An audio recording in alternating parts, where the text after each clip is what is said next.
قرآن مجید افطار کے حوالے سے کیا کہتا ہے؟ یہ اہل سنت اور شیعہ دونوں کے درمیان میں اختلافی مسئلہ ہے کہ افطار کس وقت ہونا چاہیے۔ آپ نے اکثر دیکھا ہوگا کہ ٹی وی کے اوپر بھی جب اعلان کیا جاتا ہے اذان مغرب کے ساتھ ہی افطار کا، تو اس میں 10 منٹ کا فرق رکھا جاتا ہے، یعنی پہلے اہل سنت کا وقت اس کا اعلان ہوتا ہے، افطار کا وقت ہوا چاہتا ہے، اس کے پھر 10 منٹ بعد یا 15 منٹ بعد فقہ جعفریہ کے مطابق اعلان ہوتا ہے کہ اب آپ افطار کر سکتے ہیں۔ تو اگر قرآن مجید میں ایک معاملہ بیان ہے تو پھر ہمیں یہ نہیں سوچنا چاہیے اس کے بارے میں فلاں عالم یہ کہہ رہا ہے، فلاں شخص کی بات یہ ہے، فلاں فقیہ نے یہ کہا ہے، فلاں اور علان یہ بات کر رہے ہیں۔ نہیں، قرآن مجید کی گفتگو، قرآن مجید کی آیت، یہ ہمارے پیش نظر ہونی چاہیے۔ قرآن مجید میں ہے سورۃ البقرہ کی آیت نمبر 187، کلوا واشربوا حتى يتبين لكم الخيط الابيض من الخيط الاسود من الفجر ثم اتموا الصيام الى الليل۔ سحری کا وقت بیان ہوا، پھر افطار کا، ثم اتموا الصيام الى الليل، پھر تم پورا کرو اپنے روزے کو رات تک۔ اتمام ہے یہاں پر، اس کا میں فرق آپ کو بتاؤں گا کہ یہاں پر اکمال نہیں ہے، اتمام ہے۔ مکمل کرنا اور پورا کرنا، اس میں کیا فرق ہوتا ہے یہ میں قرآن مجید سے ہی آپ کو واضح کروں گا۔ ہمارے جو اہل سنت کا موقف پہلے آپ کے سامنے بیان کرتا چلوں، اور اس کے بعد پھر میں آپ کے سامنے قرآن مجید کا موقف رکھوں گا۔ قرآن کیا کہتا ہے؟ ہمارے اہل سنت حضرات یہ کہتے ہیں، مفسرین اور جتنے بھی ہمارے فقہا ہیں وہ یہ کہتے ہیں کہ یہاں پر مغرب جیسے ہی داخل ہو جائے، یعنی سورج غروب ہو جاتا ہے، مغرب کی اذان ہوئی، آپ نے اب اپنے روزہ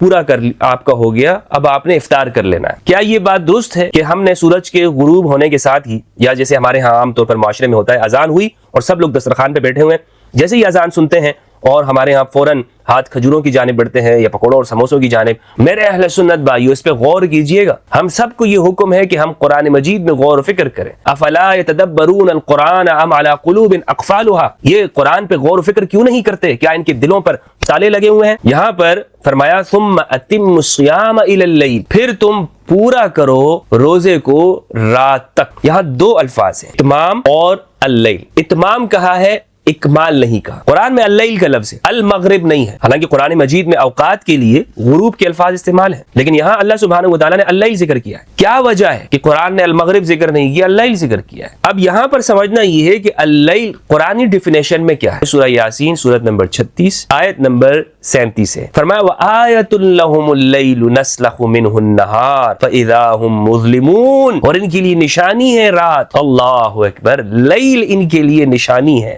نسلخ منہ النہار فاذا هم مظلمون، سلخ کہتے ہیں جب آپ کسی سے کھال اتارتے ہیں نا، کھینچنا، تو قرآن یہ کہتا ہے کہ ہم اس سے دن کو کھینچ لیتے ہیں۔ فاذا هم مظلمون، یہ اندھیرے میں ہوتے ہیں، اس حال میں کہ یہ اندھیرے میں آ جاتے۔ تو لیل کے ساتھ قرآن نے ذکر کیا کہ جب دن اس سے نکل جاتا ہے، کہ رات تب سمجھی جائے گی کہ جب اندھیرا ہوگا۔ مجھے بتائیے کہ جب اذان مغرب کا وقت ہوتا ہے تو کیا ہم سب مظلمون ہوتے ہیں؟ کیا ہم سب اندھیرے میں ہوتے ہیں؟ ہر چیز نظر آ رہی ہوتی ہے اور واضح ہوتی ہے۔